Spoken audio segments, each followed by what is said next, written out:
Good morning, and welcome everyone to the ISBTT.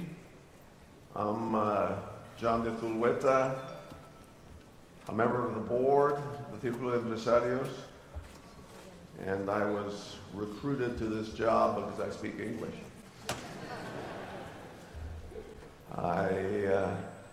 The ISBTT is the international summit, and actually this is the 29th international summit of the business think tanks. And I think we should call it the RISBTT, the Royal International Summit of Business Think Tanks, because we have the honor of His Majesty the King here with us this morning. And we had, of course, his parents at the dinner last night, for which we also thank them.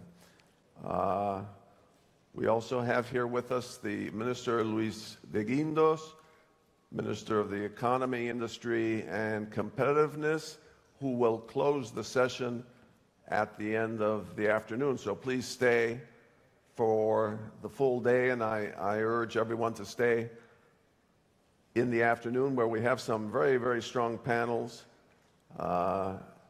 dealing with things like education, and we have the Director General of Education from Finland, where I think we can all learn a lot. And we also have a leader in globalization, which is the final panel of the 4 panels. Now, the first thing I've always learned is thank the sponsors. And we have a long list here of sponsors: Deloitte, which everybody knows, El País, the leading newspaper in Spain, Telefónica, we thank them very much for the use of their auditorium, and their chief executive, José María Álvarez Payete, will deliver the keynote address after the King speaks. Aon, Atlantic Copper, Management Solutions, which is a consulting group, Natixis, Financial Services, Philips, which we all know, and Santander Bank. Now, the reason for this meeting and what we've been really working on in the Círculo de Empresarios for the past year and a half now is where is the world going to be in the year 2030? And we all have a responsibility, I think, to make this a better place to live in for ourselves, for our children. And I think we have an individual responsibility and also a group responsibility in terms of our companies. This summit, I should say, is being held in the summit of Madrid. Telefónica has picked the highest geographical point of the city of Madrid to build their campus. And so we are in the top of Madrid for this summit. we're trying to create a more inclusive and sustainable capitalism, and in the past year and a half that we've been working on this theme, a lot of things have happened in the world. I think I'm happy to say that from the economists that I've spoken to this morning here over coffee is that there seems to be optimism in the world. It seems to be that after 10 years or 9 years of economic crisis, we seem to be coming out of the crisis. Spain certainly is predicting a GDP growth of over 3% this year. But it also seems like a lot of people have been left behind, which has led to populism, which has led to things like Brexit, the election of Trump, the strength of Marine Le Pen in France, and the strength, of course, of the alternative for Germany in Sunday's elections. So I think the more inclusive capitalism is a real challenge. And of course, we have Piketty's study about the increase of the disproportionate increase and the distance between the rich and the poor, which seems to be getting greater according to his study. And then, of course, we have the factors of globalization and the impact on the different societies. So there's a lot going on, and I think we'll have some very strong panels covering this. The first panel of the day is 2030, sort of the overview. My background in the past 20 years has been healthcare, and of course, the aging society in the European nations is a big issue. But for 2030, we have then broken it down into some specific areas, and the second panel will cover the whole question of the digital world. And then the third panel is education, which I think, of course, is very important. And maybe we can learn from Finland there. And then the fourth one is globalization. And we have one of the leaders, Professor Gamawat from NYU, who heads up the Global Institute there in the Stern School of Business. And he's, of course, a very controversial professor because he says globalization is going very slowly, whereas other people are saying globalization is going very rapidly. Now, one thing that's important in terms of the world in 2030 is that we're going to be more than 8.5 billion people, and there are going to be more than 40 cities with more than 10 million people, and most of those cities are going to be in the developing world. So we're going to see a real sea change in terms of the shift of power and balance, the strength, obviously, of China, the growth of Africa, and really Europe and the US and what is currently the leading nations and the developed world are going to have to face this change. And what does all this mean for all of us? I'm very happy that a lot of people have come from a lot of different countries here today, and the ISBTT really is an international group of think tanks like the Círculo de Empresarios in Madrid, but all over the world. And we're very honored to have the three top people from the conference board in the United States here. We also have people from the CES IFO in Germany, CA Croatia, the SMO of Holland, l'Institut de l'Entreprise in France, the EVA from Finland, Forum of Administradores de Empresas for Portugal, the CED of the US, which is now folded into the conference board, the CIRD from China, the Kazai Dayukai from Japan, the CEAL from Latin America, the CEDA from Australia, and I remember years ago we all went from the Círculo de Empresarios to Australia for the summit, the HBI from South Africa, and the IAA CEO from Tunisia. So it's a very big network of international think tanks, and hopefully all of this global thinking can lead to more prosperity in the world, a more inclusive society, and greater economic development. We certainly would like to thank His Majesty the King for attending here. His Majesty has been very supportive of business in Spain. In fact, just yesterday he was in Palma de Mallorca promoting tourism, which is of course one of the leading industrial sectors here. We also have had the recuperation of the construction sector and the increase in exports. And so those three factors have really propelled Spain out of the years of crisis.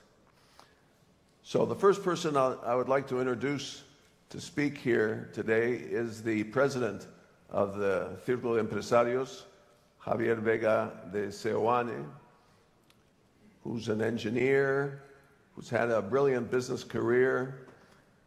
Back in 1988, when I was running Schweppes, he was on our board. So he has a long track of success in business. He spent many years when the government had the INI and ran a whole series of state-run companies. He was a major figure there. He was a major figure in Air Cross in Barcelona. He is now chairman of DKV, or DKV, as the Germans say, insurance. He's also involved in the advisory board of Fujitsu. So please welcome Javier Vega de Seoane.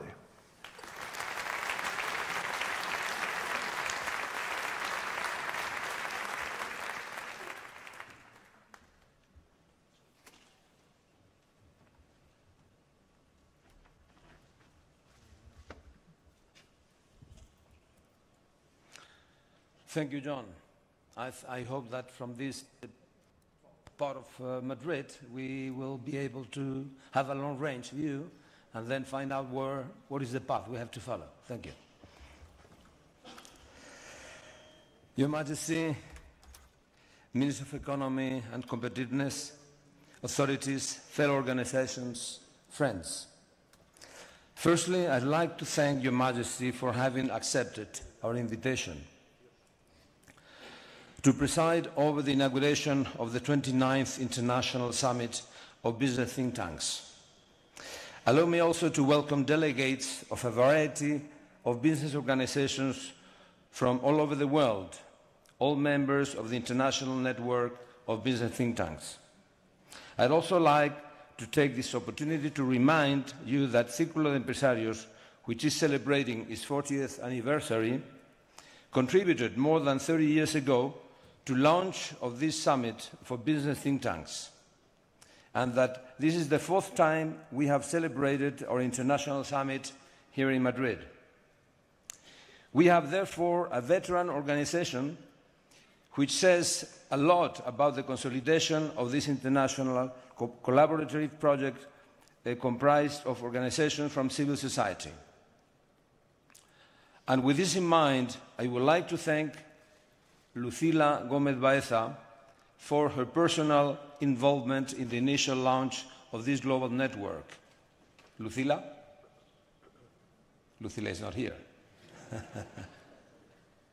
His spirit is with us. Of course, it goes without saying that I would also like to thank the summit sponsors, Deloitte, El País, and Telefónica, whose premises we are using. Thanks, President José María Álvarez Payete. Many thanks.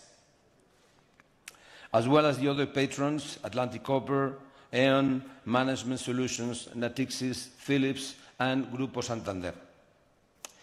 In the title of the summit is reflective of the concerns we all have. The world in 2030 towards inclusive and sustainable capitalism. If there is one lesson we have learned from the recent economic downturn, is that capitalism, which has so far shown that is the only economic model with a capacity to generate wealth and progress, should be both sustainable and inclusive. Or it will not complete its primary task. And if it fails to do this, it may be called into question, as already is happening. Any successful model, economic, political, or social, has to be based on freedom, a concept which has been at the forefront of Círculo's philosophy right from the beginning of its foundation. But we also need justice to ensure that one person's freedom doesn't impose on another's, and that growth generated through everyone's hard work is shared out equally. Recovery from the Great Recession of 2008 should provide opportunities to all citizens, but especially to those weakest and most disadvantaged. While this is still pending, we cannot talk about recovery or feel that we have accomplished our task. That is the great challenge facing all of us that we are going to reflect on today with the assistance of leading figures who I am sure will provide us with their own personal thoughts on the topic.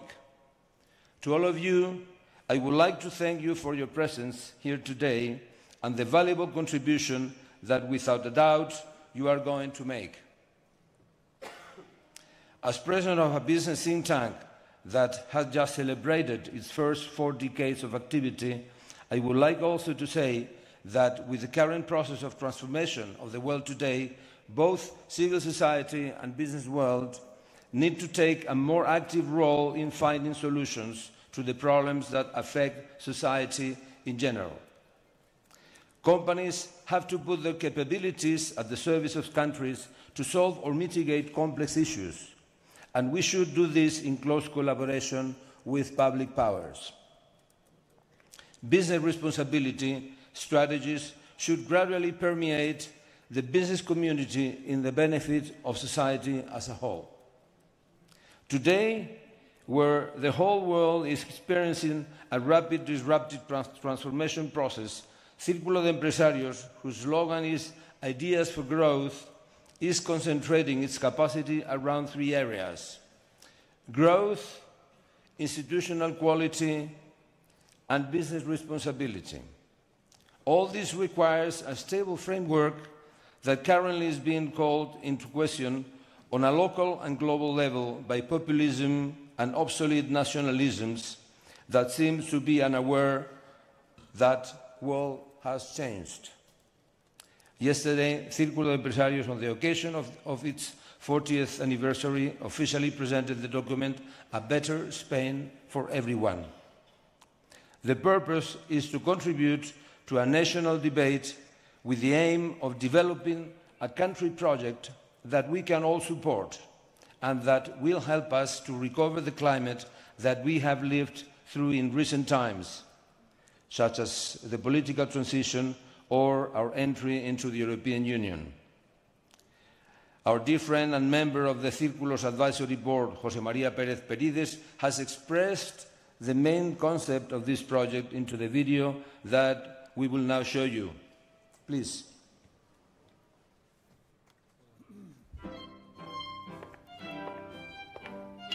España tiene un próspero futuro a su alcance, por su gran variedad geográfica y cultural, por su larga historia y por su enorme potencial.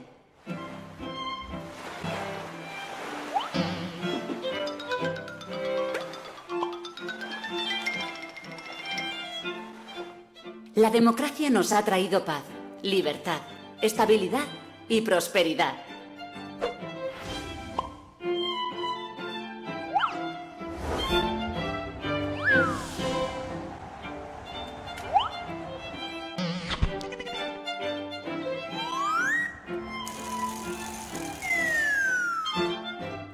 Con diálogo y consenso se han logrado acuerdos provechosos para todos.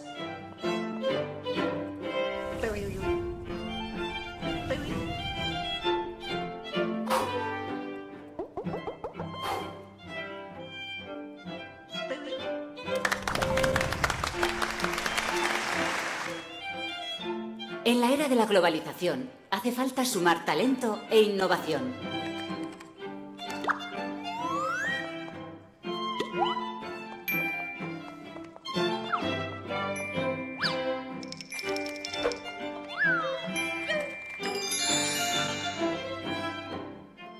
La educación de calidad y la formación permanente garantizan la igualdad de oportunidades.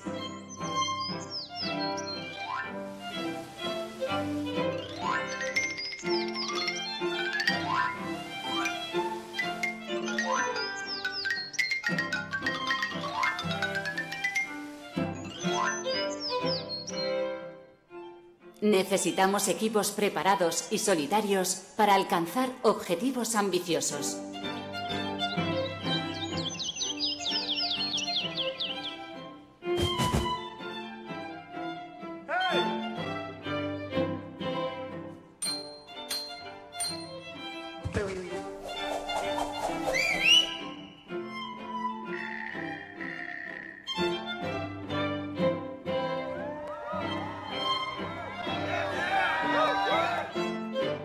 Cada generación debe ayudar a la siguiente a conseguir su desarrollo.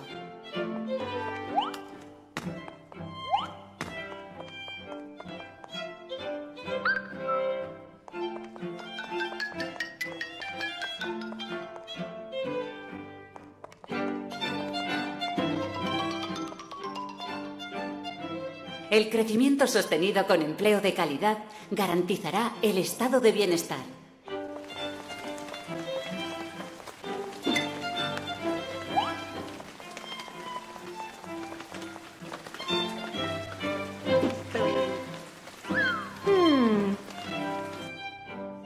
Es imprescindible combatir eficazmente la corrupción y la economía sumergida.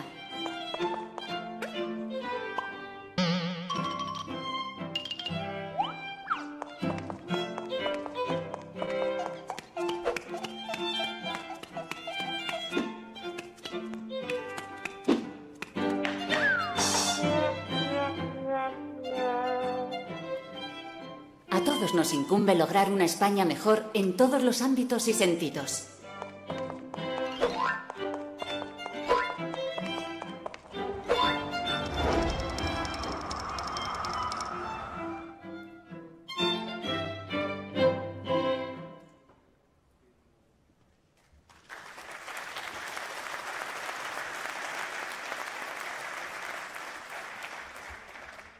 Thank you, Peridis. He did a very good job, according to our opinion. The solutions to these problems have to come about, as they always have done, through dialogue, consensus, as the goodwill of those who take part: government, political parties, institutions, business people, trade unions, workers, and civil society in general. And this attitude that we should all adopt, and which has the key to our transition to a democracy 4 decades ago, can be summarized through a recent suggestion by His Majesty, the King of Spain, which I would like to quote: "Let's shake hands and not turn our backs on each other." And that, my friends, is the task we have ahead. Many thanks to all of you.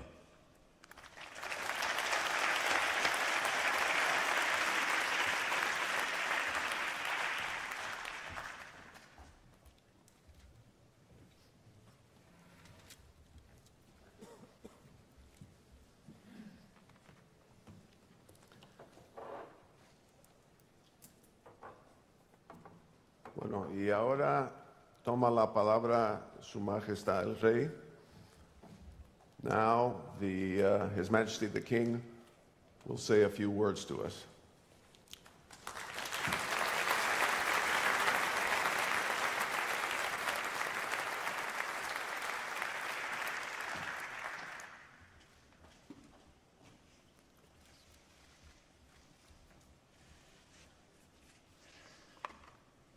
Buenos días. Good morning. Ministro de Economía, Industria y Competitividad, querido presidente del Círculo de Empresarios, nuestro anfitrión, presidente de Telefónica, gracias por acogernos, autoridades, ponentes, señoras y señores. Don't worry, I'll continue in English.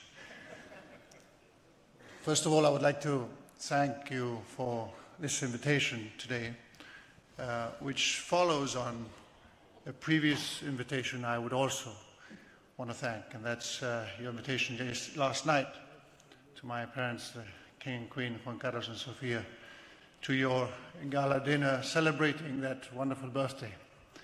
I appreciate very much that gesture. And when you're celebrating 40 years, of course, he has played such a central part in those 40 years that I really appreciate your asking him to join you in that celebration last night. Thank you so much. And continuing on this mention of the 40th anniversary, I would like to take this opportunity to wish you a happy birthday, to congratulate all of you in the Círculo de Empresarios for these 40 years of life and of productive and useful activity. It's certainly a good age in the human scale, a very productive age. But for all of us in Spain, as I started to mention in another way, it means much more, especially to all of those above mid-40s, which that would make most of us in this hall.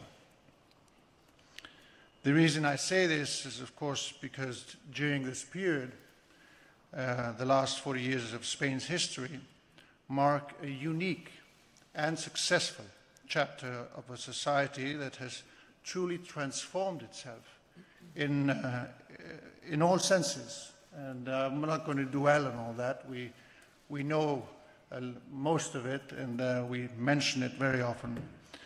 But democratic and institutional governance, economic development, social security and public health care, education, promotion of science, free and open markets, international presence in the business world that more affects you this morning, but also in many other aspects like the joining of the EU, then economic community, joining NATO, and being part of the international community at a very large and broad scale.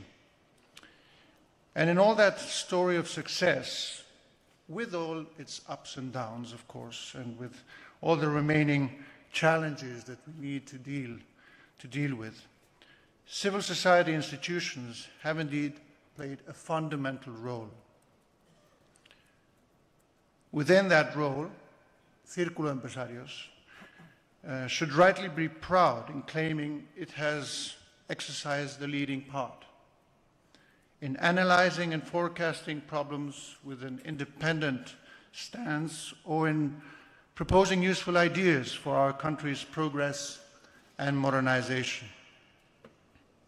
By speaking up learned and qualified opinions on many matters of public interest, especially but not exclusively related to the economy. In this regard, the Círculo is a good example of how important it is for society, through the institutions representing different sectors, to commit to the defense of its values and to the public interest. Indeed, the Círculo has contributed to a dynamic debate on issues that concern our society, such as education, healthcare, pensions, public deficit. Moreover, it tackles issues more directly related to the business world, such as the need to increase the size of our companies, which is one of the safest roads to job recovery and consolidation, and generally to economic growth, or also the regulatory framework for corporate or market development, also issues related to our partnership in the European Union, to banking and finance, to international trade and investments, and so on and so on. Promoting debate is indeed one of the Círculo's essential contributions, since the exchange of ideas contributes to enrich our approach to these important issues and reach solutions to the problems addressed. The The response we give to these questions will determine the health of our welfare state, a basic element in the stability and progress of our democracy. The Círculo has also played a key part in structuring civil society, developing collaboration initiatives with other associations and entities to better defend their shared principles and to the benefit of society as a whole. An example of these initiatives is precisely today's summit.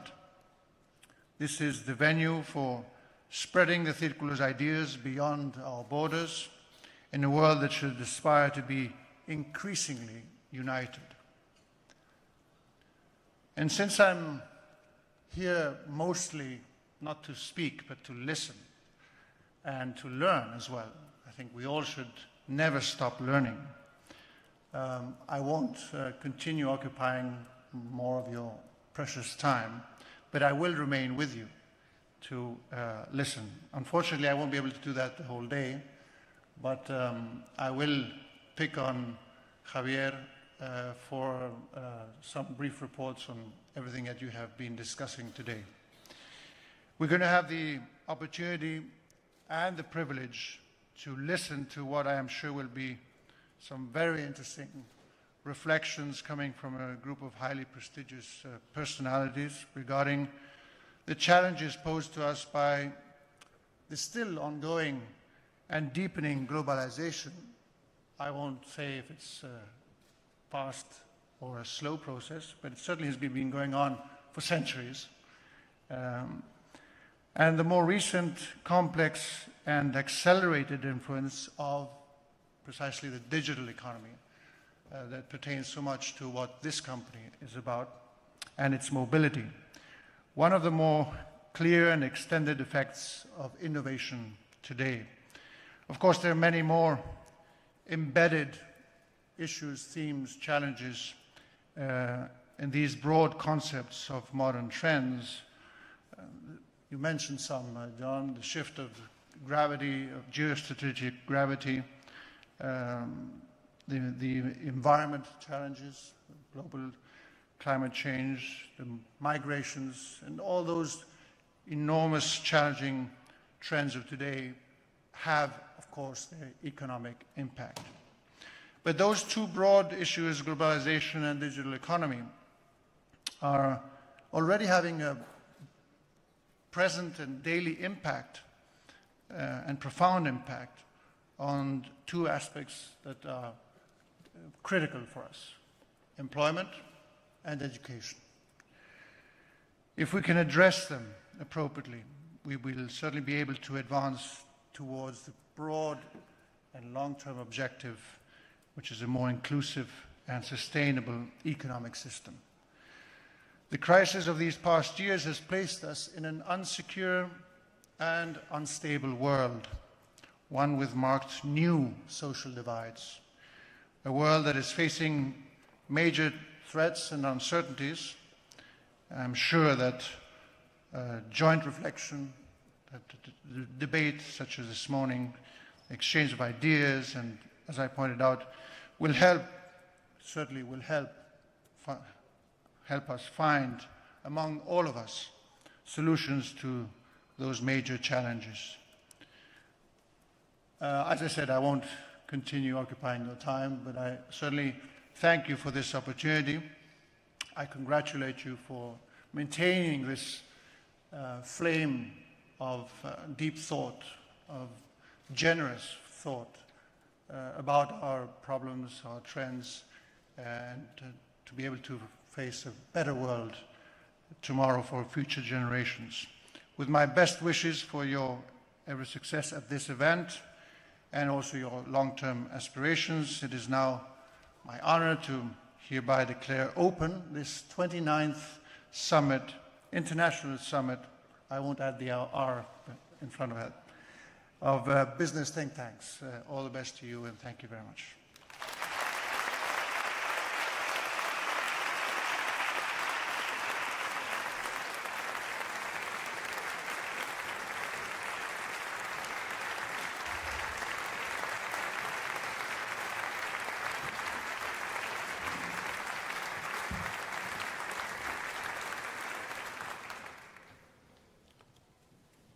thank you very much, Your Majesty, for those words and inaugurating our summit.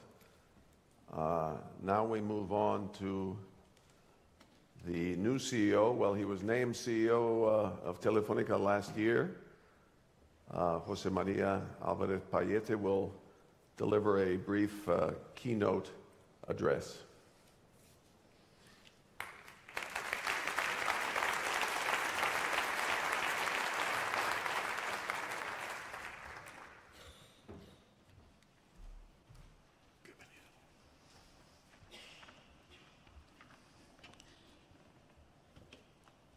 Your Majesty, Minister of Economy, Industry and Competitiveness, Presidente del Círculo de Empresarios, rest of authorities, ladies and gentlemen, good morning to you all. Your Majesty, let me convey to you my sincere appreciation for your presence here today and for presiding over this remarkable event. Thanks to John de Zulueta and Javier Vega de Seoane for the introduction and welcome. For us, at Telefónica, it is a deep honor and a great pleasure to host the 29th edition of the International Summit of Business Think Tanks at Distrito Telefónica. Thank you all for being here. I would like to take the opportunity that Círculo de Empresarios has offered me to hold the stage today to congratulate them for their outstanding work throughout 4 decades of history. Their role in favor of Spanish businesses and promoting the economic development of our country has undoubtedly been essential for the Spanish economy. The Círculo de Empresarios has invited us to share our views on what will be the world in 2030 towards inclusive and sustainable capitalism. The relevance of the topic, together with the contribution from outstanding players from the economic, business, political and social scenes, are certainly going to make a huge success out of this event. In this good company, I feel privileged to have the opportunity to share our vision on such an appealing subject. What will be the world? What will be the future roughly 15 years from now? Let me start by telling you we are living a unique moment. Never in the history of humankind we have enjoyed such an amount of technology as we do today. This is deeply related to Moore's law, formulated more than 50 years ago. It predicts that every 18 months, the processing power of a chip would double. At the same time, its price would halve. The explosion of technology made possible by Moore's law is at the root of the digital revolution, whose impact so far could well be 4 times larger than that from the Industrial Revolution. Digitalization is stimulating and facilitating transformation across every sector by improving customer satisfaction, driving optimization, nurturing new revenue streams, and developing new business models. This is why digitalization has led to an increase in almost 50% in productivity and accounted for between 15% and 30% of job creation in recent years in the world. In the 21st century, the rich countries will be those that are capable of facing the challenges and capturing the opportunities related to digitalization. Far from decelerating, we should expect further technological disruption and digitalization across every sector and industry to be one of the global trends determining future as well as current challenges and opportunities. It all started in the 90s with the advent of the Internet and grew thanks to the explosion of connectivity, the spread of smartphones, and the rise in information storage and processing capabilities. Today, we want to be connected 24 hours a day, 7 days a week, 365 days a year. Each of us, in countries such as Spain, we spend an average of almost 3 hours per day connected through our smartphones. We interact with each other and remain in contact and share information in social networks. We do our shopping in the internet. We benefit from access to the best doctors and their finest medical knowledge with telehealth, big data, and cognitive systems. We can 3D print a bridge, a house, a mill, or even a human organ. Facial recognition speeds up airport lines, and our digital fingerprints are the new keys to our homes and valuables. We study and travel with virtual and augmented reality. We manage smart homes with a simple click or with our voice. We monitor crops remotely with drones. Industries are optimized with robots and interconnected sensors. I'm not talking about a remote future. This is already happening today, and this is just the beginning. All of this is possible thanks to unprecedented connectivity achieved through fiber, cable, VDSL, and 4G networks deployment. On top of this, video, security, Internet of Things, and cloud services introduce new functionalities to improve the customer experience. But we already envision 5G will be a real revolution. Speed connection will be 100 times faster than today's, with latency 5 times less than what we enjoy today. Data volumes and the number of interconnected devices will grow by 1,000 times. Virtualization will enable network capabilities based on software instead of traditional configurations based on hardware. These new programmable capabilities will improve and optimize network management. Then, on top of all these amazing technologies, we have seen the arrival of artificial intelligence.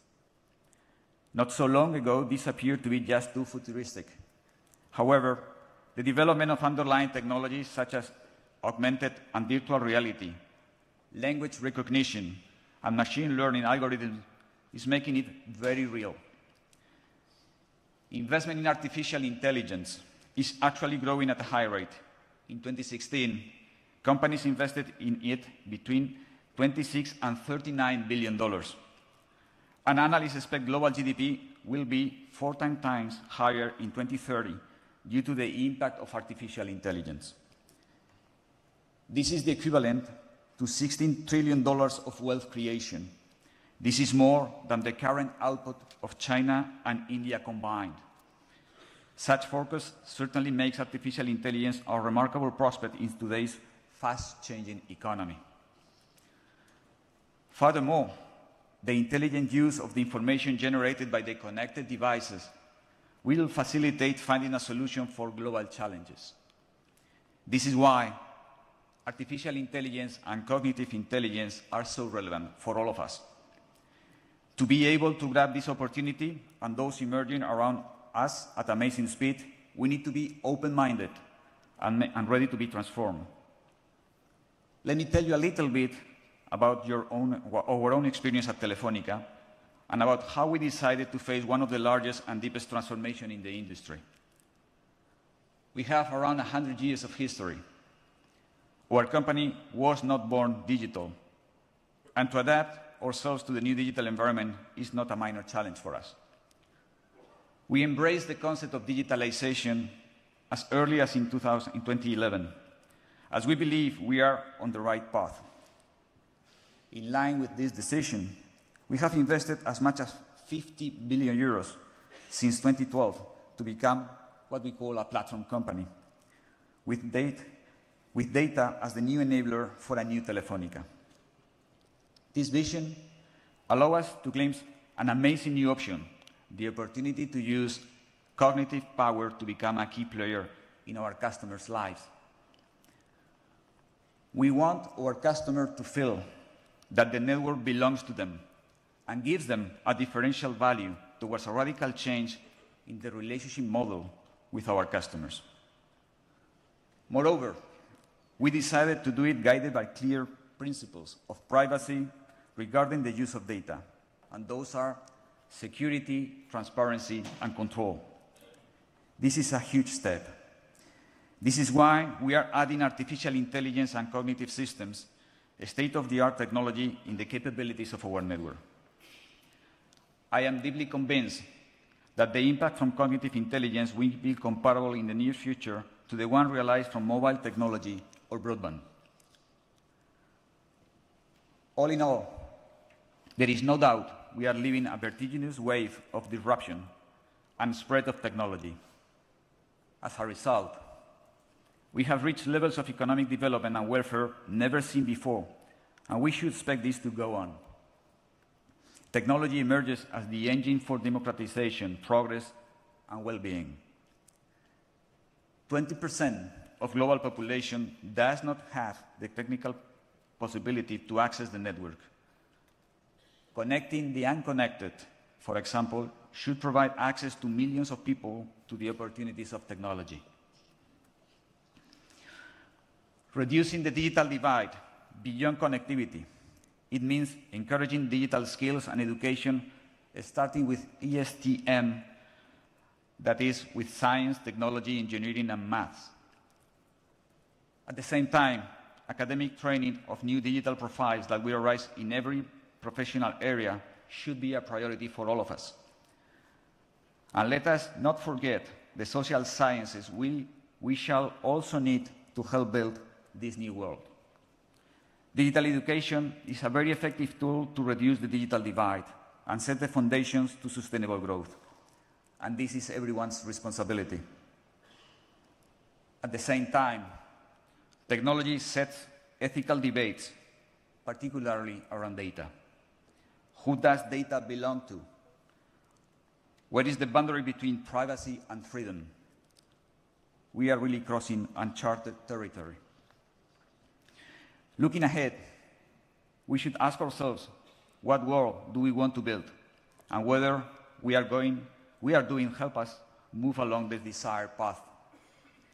Because sustainability can only be achieved if we ensure a fair distribution of wealth and opportunities. New policies may be required for this new world in areas such as education or taxes. We have reasons to believe a brilliant future is ahead of all of us. But only with values that guide us can we capture the full potential of technology to build a better and fairer society. We should all contribute to forming a better, more equitable world, participating actively in the construction of a new digital society. The future really belongs to everyone. It is everyone's responsibility as well. Let us all be there. Thank you very much.